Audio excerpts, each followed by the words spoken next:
So when they use Tumblr as a reference, it's valid and irrefutable, but when I use it as a reference, it's a disciplinary strike and an automatic fail. Until my prof can name a more peer-reviewed source, and trust me, all my peers use Tumblr, then I demand an A+.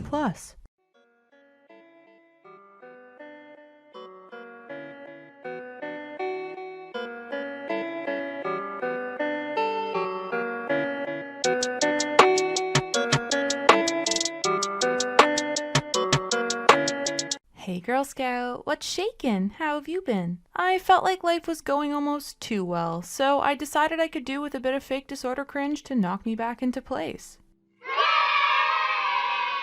Can never get too comfortable in this world, am I right? I thought I'd find some, make some commentary, you know, the usual, and hopefully you guys are ready to cringe along too. So without further ado, let's just jump right into things. In our diagnosed DID system of 23, we do actually have this little weird kind of cool thing where, like, if I'm drinking, or let's say Juliet's drinking, and we get severely triggered at a bar, and Beanie now fronts, because he wasn't drinking, he won't be under the influence. I don't know if we took a breathalyzer test, if that was really the case, but like there's been moments, you know, where like Juliet has been out drinking, doing life, and then I front and I'm completely sober, even though I'm fully aware that I've taken enough to probably put an elephant to sleep. I'm totally fine. We also actually have an alter who we don't have a name for them. We don't know who they are yet. They haven't fronted often enough for us to get information in therapy. But they're always drunk. They're always under the influence. But they don't drink though. They're not doing anything to be under the influence. They just come out and all of a sudden our entire body is acting like we're under the influence. Like, I'm sure if I got pulled over and they were fronting and they were driving us somewhere, then we would probably be fine on the breathalyzer test because like we didn't do anything. But like try and get us to do like the da-da-da-da-da or like the din-din whatever. Fail. What a loophole. Are your friends telling you you've had enough to drink but you're still keen on hitting the next pub? Fake DID and you can have a fresh, sober slate. No Ubers available for a decent price and you're itching to get home? Just switch to a sober alter and you're more than okay to drive. Because if any cop tries to tell you that the body is only 17 and drinking illegally and is way too drunk to be operating a vehicle, you can just call out his ableist ass for insulting your 46-year-old sober alter Steve like that. And it's great for avoiding hangovers too. No, this is just dangerous to promote, and using the word cool just adds insult to injury. The amount of kids faking this disorder will take this TikTok and run with it, not understanding that your liver and bloodstream do not care if you're one personality or 7,000. A drink is a drink, and after a few of those, your brain is impaired. Faking or not, and quite a few of you seem to think she's the real deal, this type of glamorizing and making the disorder seem like it's got all these awesome perks is in no way raising awareness or destigmatizing disorders in a healthy way. Kids are gonna see this and think DID is so fun and has no downsides, while forgetting the important things like being derived from severe trauma and being a coping skill to handle trauma rather than a bunch of friends to go clubbing with. And I've said it before, but I guess I'll say it again. If you're worried about some drunk alter fronting and think it's funny to joke around about impaired driving, please, for the love of God, get off the road. Like, those are some scary ones. How old is my daughter? She's 2. She's a crazy old terrible 2 toddler, but yeah.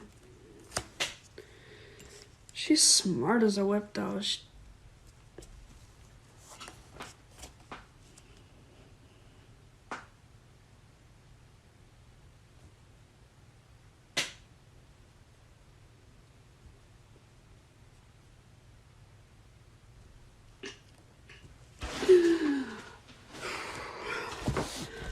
Okay.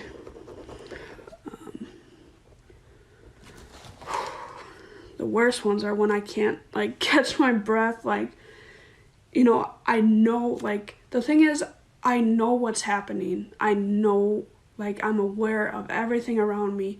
I know what my eyes are doing. I know that I'm, you know, shaking or whatever. I know that, but like I can't, or like I know that for some reason I can't breathe. I know all that, but like, I don't know. It's hard to explain. It's just freaking sucks. like I said, hopefully I find out soon and, you know, for sure to, you know, I guess share what's been going on. Is there a correlation? I'm so impressed by the unreasonably short recovery period this person needed after having a seizure that lasted a considerable amount of time. They must have learned how to snap back into things through lots of time and effort, because the only other alternative would be that they're faking. But that's not like anyone on TikTok, is it? Really? Yeah, I mean, that has to be a mistake because... Hell no. I especially love the part of the seizure where they throw their head out of the way to make sure that their Cash App is in full view while you're sitting there feeling sorry for the fact that they have a 2-year-old daughter who has to live with someone this mentally unwell. I'm a bit jealous of how shameless some people can be in demanding things from the world, claiming they aren't able to do anything for themselves, when it's clear that they're choosing to take the easy way out of garnering pity from those too trusting and too empathetic to turn them away. And adding in the fact that the viewer has to sit through this cringe knowing this person is legally allowed to care for a child, that's some max level manipulation that gets the sane level-headed people who know you're faking to pay attention and to send you cash to keep your poor kids safe. This actually boils my blood that people who lie and use innocent kids to further their pleas for attention are given things for free by those virtue signaling and hoping to feel good about helping someone more pitiful than themselves. You know these same people ignore those actually struggling and who want nothing more than to get out of their situation so that they can have a second chance at life. But those people aren't also faking tics online like the rest of them, so they aren't worth those people's times, right? Hi, I'm Marshall, and I'm fronting, and I'm deciding to react to this because I hear lemon grab and I see it's a cosplay, so I'm thinking, what, and that's with me.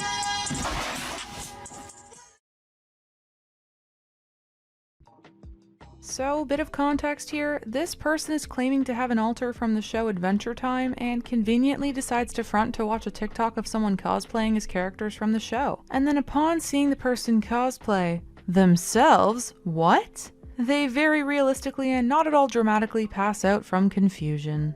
I get it, my friends were dressed up as Scooby-Doo characters on Halloween and we lost our shit when we saw Scooby in the wild at the pub. But the difference here, you see, is that my friends knew they were simply in costume and could tell that the other person was too. These kids don't even try to make it seem real anymore, which is arguably even more insulting because they aren't even trying to learn about the disorder. Even if this were a real Adventure Time based alter, alters know that they aren't actually the characters they're based off of. And the irony that this person sees someone dressing up in costumes and claiming it's them is not lost on me. Newsflash, when Adventure Time said come on grab your friends, they meant real ones and not fake ones you created in your mind as pretend alters. Adventure time, come on, grab your friends. We'll go to very distant lands. We'll take the dog and then the human. The fun will never end. It's adventure time.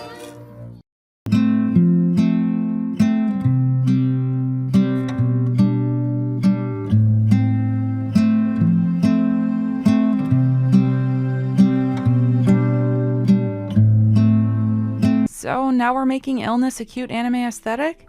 Oni-chan, you're so Kawaii. Because what's cuter than a bit of medical tape and a fake head wrap implying head trauma? Believe me, you didn't need the costume to tell me you're not right in the head. I can tell by the way you're putting on a fake illness as though it's some adorable character. I also love the implication that she turned the camera on as one of her able-bodied alters, sat down, filmed this as her wheelchair-bound alter who also can't speak, and then either immediately switched back or had to sit there for some ungodly amount of time until someone came to help her. The convenient switching with full control of when it happens and the cuteness sure makes DID seem really fun, and doesn't it all glamorize a rare disorder caused by severe trauma that no one should ever even want to consider experiencing for even a second. And yes, I'm ready to be called ableist, but first, can I just say, mocking people who can't speak by doing vague hand movements pretending it's ASL and pretending to not have the use of your legs when it's convenient and aesthetic while being able to act completely fine in your day-to-day life seems pretty ableist to me. So say what you will, but I'd like to think that using other people's struggles to get likes on TikTok is a hell of a lot more malicious than standing up on behalf of those whose disorders are being used as attention bait for bored teenagers. And while we're on the topic, calling me a singlet in your hate comments does absolutely nothing but tell me how much you value being able to identify as mentally ill. If you consider it an insult to make fun of me for not having endured extreme childhood trauma, then by all means, keep on calling me a massive singlet like the deranged asshole you are. I consider myself lucky to have not gone through that, and I don't think it makes anyone better or worse having gone through that or not. let's not forget that deep down, your hatred of me openly speaking up against fakers is driven by some part of you that knows you're just as much of a singlet as I am, and to that part of you I say, that is okay. And despite how you perceive me, I'm happy that you didn't suffer like that because no one should ever have to. But lying about it and using it for leverage and attention is not okay. And using terms like singlet when the majority of people don't even have systems is only further enforcing the idea that you accept the tons of TikTok DID fakers and are willing to put down the rare individuals who actually suffer with this disorder to appease a group of kids trying desperately to play Oppression Olympics while recording their fake tics on their new iPhones that their kind and present parents bought them to keep them safe on the walk home from their top-tier private school. Deep breath. And on that note, I'm done with today's video, I think. Thank you to those of you who stick by till the end of my rantings, and if you actually enjoy them, please be sure to give me a like and consider subscribing to the channel. Come and follow me on my socials linked in the description, and be sure to follow me on Twitch so I can get to know you all better. Anyways, that's all from me. Hope you all have an amazing day, and I shall see you all in the next video. Peace out, Girl Scouts. Thanks for watching.